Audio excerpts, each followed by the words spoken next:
Hey guys, what's up?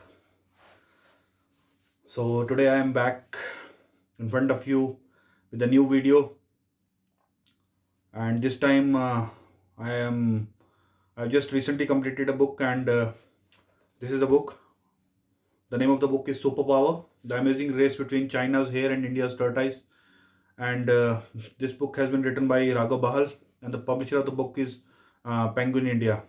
So this book was written in 2010. For those who don't know Mr. Raghav Bahal, he was the chairman of the Network 18 group. The Network 18 group, if you remember, it had the channels like it still has channels like CNN, IBN 18, CN, that their Hindi channel IBN 7. That their stock market, the business channel, CNBC 18, CNBC Awaz. So he was the owner of that, and they also have a site Money Control. So he was the chairman of that group. Means he was the one who founded that group, and later I think he had pledged some shares, so he had to sell the company to Mr. Mukesh Ambani in 2018. So that's a little background of the author. So this book has been written in 2010, as I have already mentioned. In this book, Mr. Raghobal has compared India and China. He is calling China as hare in this book, and India as a tortoise. He has made comparisons based on facts and figures and data rather than mere rhetoric. So that's why it's very enjoyable read. At least I really enjoyed reading this book, and hopefully you will also. Some of you will also means develop some interest in reading this book after watching my video. So let's start a little bit of a review of the book. So this book is basically is divided into five sections. The sections are the race begins, geopolitics. This is the second section. Then the third one is entrepreneurs, consumers, and English speakers. The fourth is urbanization and infrastructure, and the fifth is social infrastructure. I will briefly touch upon all of these sections in which Raghav Bahal has segregated the book. He has started this book with the concept of escape velocity. He has used the concept of escape velocity for China. So he has also given an example that with the escape velocity means that if more fuel is pumped into a rocket, then there are chances that it might escape the gravitational pull of the Earth.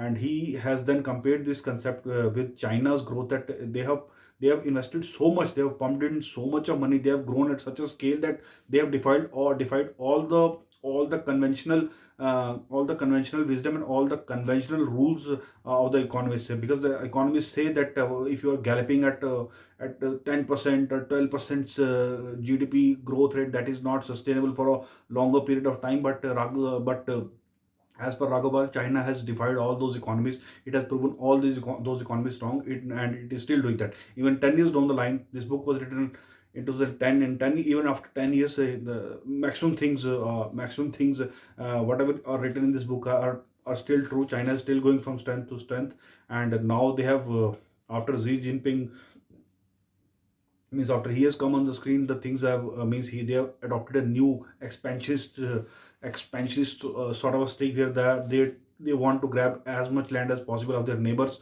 They are doing it with Bhutan, they are doing it with India, and they are doing it uh, with everybody. Means some people, some countries are giving them land by their own free will, like Pakistan and Nepal, and in South China Sea also, they have many countries say that they are illegally capturing. They have dispute with Japan, they have dispute with everybody. So means this, and add to that the role that they have played in the spread of this coronavirus. So the things are means we know that today China means most of the world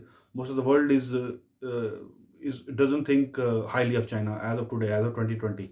But since this book was written 10 years ago, so let's understand it from that perspective. So as I have explained that the concept of escape velocity, and then how these two countries got independence almost at the same time. In fact, India got independence in 1947, China got it 3 years later, but it grew at such a scale. And today we know that we don't come anywhere near them. At least today. I don't know what will happen 5 years or 10 years down the line, but as of now, means we are behind them. So this.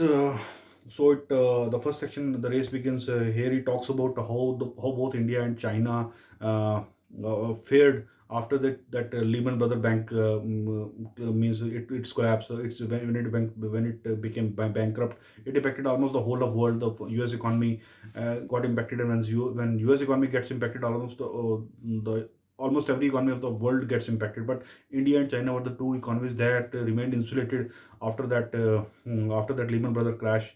uh, India became an inward-looking economy, so India survived that thing, and China also survived because China outspends its government. Outspend means they just spend their way out of trouble. So that's how they also survive, and this made Barack Obama, who was the president at that time of US, he took notice. He was the first. That was the first time when they took notice of both India and China as the growing superpowers in the 21st century, and then he visited both these nations, and uh, the things means they took a new turn. The geopolitics between US, China, and India took a new turn, and then then he talks about the hair on steroids. Means this term he has used for China, how Chinese government outspends. Means it has spent so much of, it has done so much of investment that you know, it has done so much of investment that today there is no match. At least India cannot match. 70-80% of the spend is on infrastructure, ports, railways, factories, and China's economy is dependent on exports also. So whatever they develop so that they can send it out of China. So that's why the development of ports, the development of railways, the development of airlines, or these sort of things, and the factories and the various incentives that they have given to their entrepreneurs to set up factories and to grow, and not just in mainland China, but in the coastal region, in the rural sectors. So those sort of things. And then he has compared how India also started taking India was also started being taken seriously post 2009 2010. Before that, nobody took India seriously. When we went to that whenever that World Economic Forum happened in Davos, Indian name never came up. It started coming up after 2010-11. So that was the thing. And then rule of law. Rule of law means how the rule of law functions in both our nations. So means he has touched upon that. And then India's twice born constitution means he has compared India's constitution with China's constitution. There was a cultural revolution in China after that. Mao Zedong took over, and he changed almost all the means he made all sorts of new rules. Means all the previous rules were abolished, but then Mao Zedong came, the person who is credited with changing the face of China, making China an economic superpower. What are the changes he brought about? So he has touched down upon that, and then he has talked about India also. That India also had almost two constitutions. One was which B.R. Ambedkar created, Baba Sahib Bhimrao Ambedkar created, and then Mrs. Indira Gandhi, when she imposed emergency, and she, with the 42nd Amendment, she made so much changes in the constitution. Some of them are still a part of it. Many of her amendments were repealed in the 44th Amendment when Janata Party government came to power, but still there are some that are still remaining. So that's here talked. Then the scams, he has talked about virtual justice, the scams that have taken place in both the countries. Uh, the thing is that he is also makes the point that in China the corporates are not demonized. The government doesn't demonize the corporates. In fact, the public also doesn't demonize the corporates. All of them, they stand behind their corporates because they know it is a corporate who gives taxes, who creates jobs. Whereas in India means every Tom, Dick, and Harry takes pot shots at the corporates. So that's the unfortunate part, and that's the reason why we are where we are, and we have not grown at the scale of China. And the second section talks about geopolitics. In the geopolitics, Ragopal has talked about eagle, dragon, and tortoise.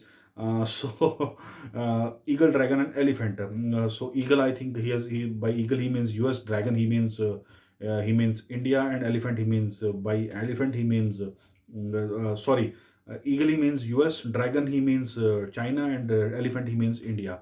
So he has talked about various factors that have shaped the relationship, the diplomatic relations between the countries. As we all know that India and China fought a very bitter 1962 war.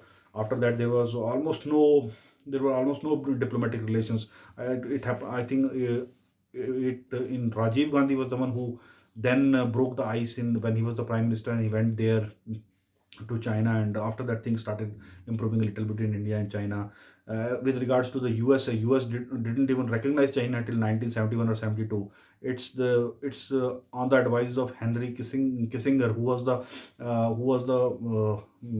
the Secretary of State at that time, to the then President Richard Nixon, that they recognize China. They recognize that Taiwan is also a part of China before, because before that US was openly supporting Taiwan, and it didn't even recognize China. And after that the things started improving, and then in 1989, that when that Tiananmen Square incident happened in China, there was a 3 4 year there was a 3 4 year lull in the relationships between both US and China. But then Clinton came, and he was a little realistic. He thought that China's whatever China is doing with regards to the human rights is none of their business, but we cannot ignore such a growing economy, because our economic interests are also interrelated to China. So every country takes these kind of decisions based on the whatever they think are their best interests. So that's how US China relationships grew. But then Mr. Trump had some other ideas. Now that he will be relinquishing the office in on, I think, January 2021. And let's see how Joe Biden takes this US China relationship forward, because under Trump the relationships came under a lot of strain, and there was a lot of bad blood, and a lot of things have been said, both from US side as well as from China side. And Mr. Trump holds China responsible for the spread of coronavirus to the whole of the world. So that's the thing. Then the third section talks about entrepreneurs, consumers, and English speakers. He talks about the demographics, the two demographics he talks about. Whereas in India there is a very big section of youth which are below the age of 35. So they can be India's big strength, if government just channelizes their energy in the right direction, gives them the opportunity to grow, gives them the job opportunities, um, and all the support that they need. Whereas in China, he says that the Chinese population is an aging population. There are every chances that the China might grow old before it grows rich, because of, they made various rules to control the population, that one child rule. So with that rule, now they are trying to relax that rule, but still there that's an aging population. So that sort of thing. Then they talk about crony capitalism, that it happens in both the countries. It happens in China also, it happens in India also, and how the two governments deal with it. At least the Chinese, they punish their corrupts, whereas in India the big fishes, they go scot free.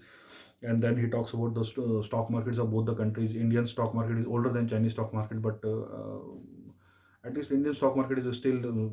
He says that it is doing good. He compares it with the Chinese stock market. And then he also says that how India takes two steps forward, two steps sideways, and one step back. He has laid emphasis on that, and he has given a few examples of how that's the case. And then the one thing he says that when it comes to speaking English, India has a distinct advantage. If there is one thing where China is still lagging, that is most of its population cannot speak fluent English. In India, in India, with every passing day, uh, there are people there a new a new set of people are coming who can speak good English, who can communicate in English better than the Chinese counterparts. And he gives the credit to that of that uh, to English people in a way, because they ruled over us for 200 years, and they imposed this English language on us. But I think today this thing is a sort of a strength for India, where they score very heavily when compared to China. And he says that this is where India can make a good use of their English speaking skills. Because the day the Chinese learn English, then there are chances that all those jobs and whatever is coming to India, they might go to China, because Chinese people are more hardworking than India. That's what he says. And if they learn English also, then no, there is no stopping them.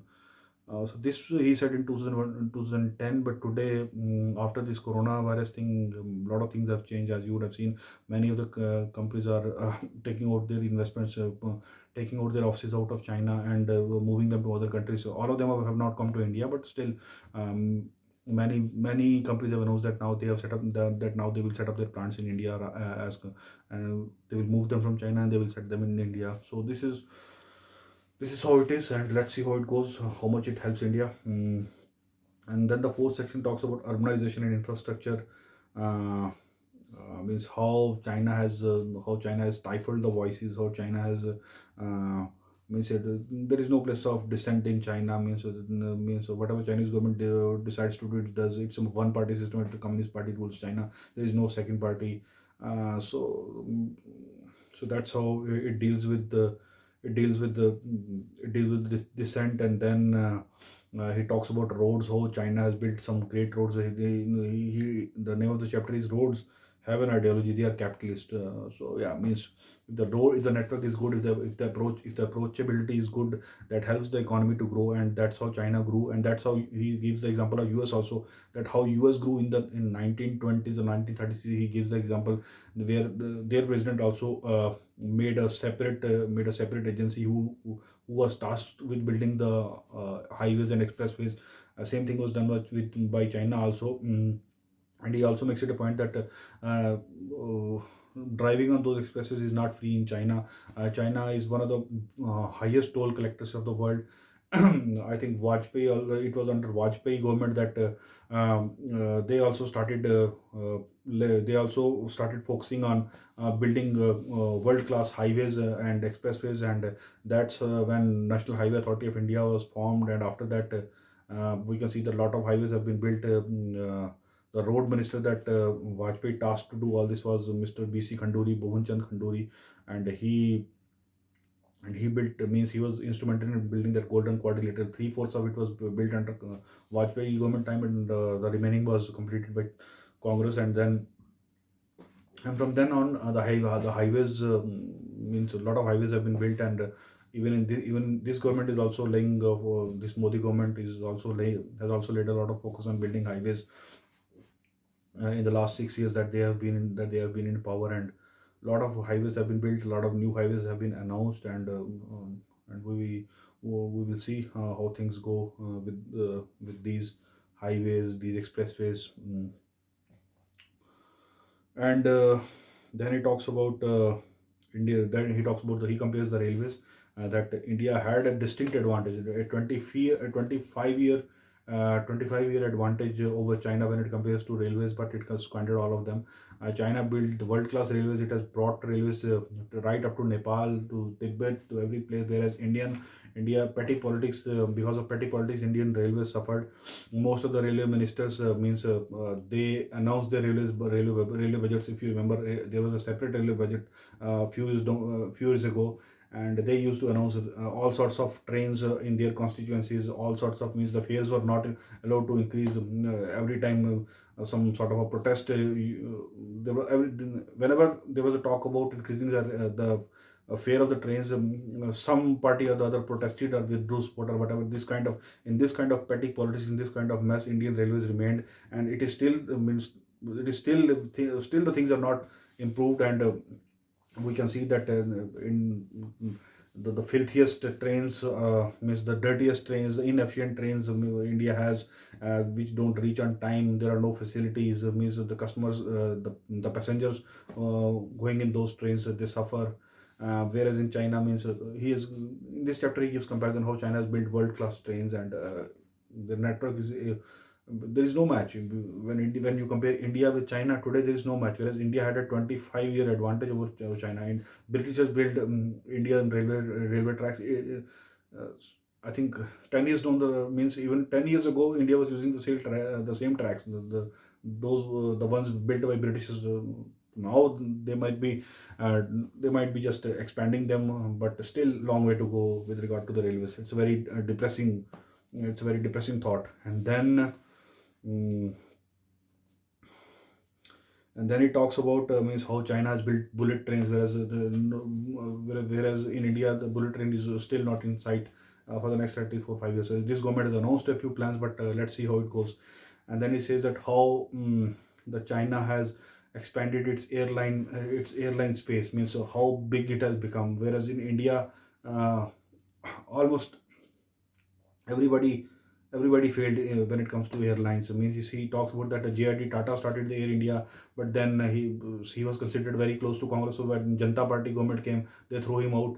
And after that, this Air India thing, it has become what we call as a fail hathi. Means it has become a white elephant. It's so expensive. It is sucking the taxpayers' money, but it's not efficient at all. And all the private players, various private players who came into the picture, most of them failed. Vijay Mallya failed, that Sahara guy failed. I think in Jet Airways also, so there was some problem. Then there was on Dakkan Airways. So a lot of people came and most of them failed. Most of them failed, and the Indian airline industry is still in a it's still not in a good shape. It has not become a profitable industry for the people for the private sector to come and invest.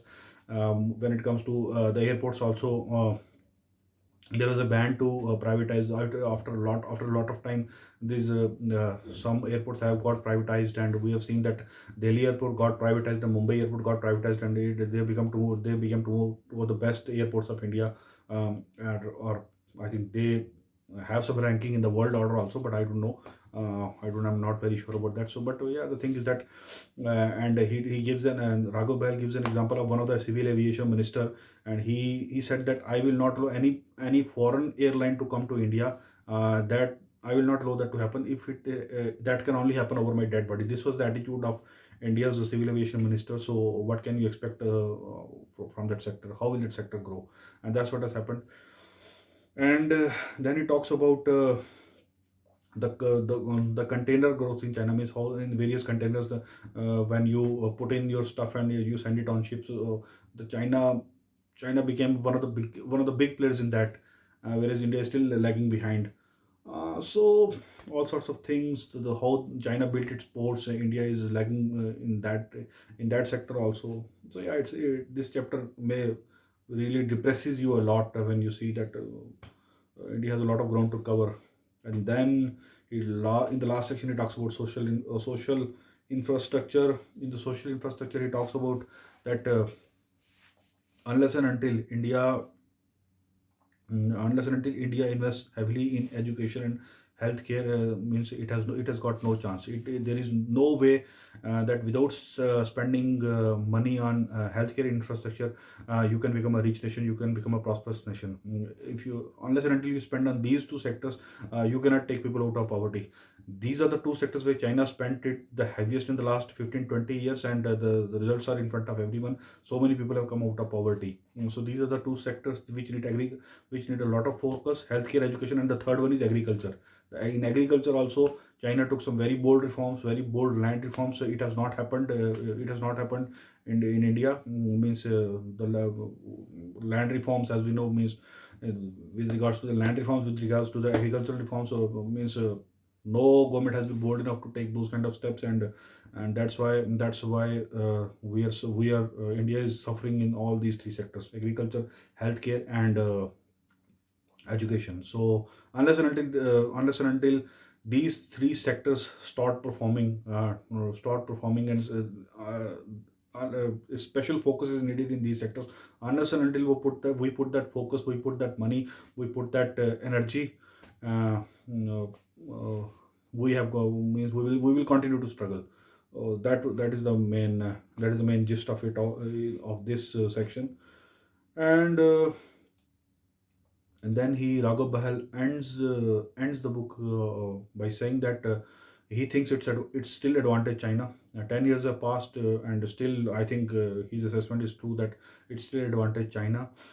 He thinks that world has estimated China's desire and ambition, and world has overestimated India's democracy and India's civil society and India's democratic institutions. According to Mr. Raghav Bahal, Indian civil society is still thriving, it's very vibrant, but India's political class, India's ruling elite, the people, the lawmakers, they are very timid, they are apologetic, and they are not ambitious at all. Unless and until these things change, India will continue to struggle. According to him, India needs new leadership which can take bold decisions, which is ambitious, and which sets big goals, and then tries to achieve those goals by action. Till the time that happens, China will continue to be ahead of India, and we will be always playing catch up with them. So that was the review from my side about this book, and I hope after watching this review you will also develop some sort of interest in, and you will also try to read this book. uh, do let me know what you think about this review, and if you watched the video till this point, then I would request you to please like the video, subscribe to my channel, and share the video also, so that more people can get benefit from this review. And I will I will keep now I will keep making regular videos, and as you can see in my background, there are a lot of books that I still have to read. So for 2021, my plate is full. So I will be reading books, and will be regularly uploading the videos about about my review about the books that I will read in the coming weeks and months and years. So do let me know in the comment section what you think. Your positive comments, negative comments, all are welcome. That will help me improve. That's how I will improve. So that's all from my side, and I will see you. I will see you in the next video for whichever book I will review. So thanks a lot, and thanks for watching. Bye bye.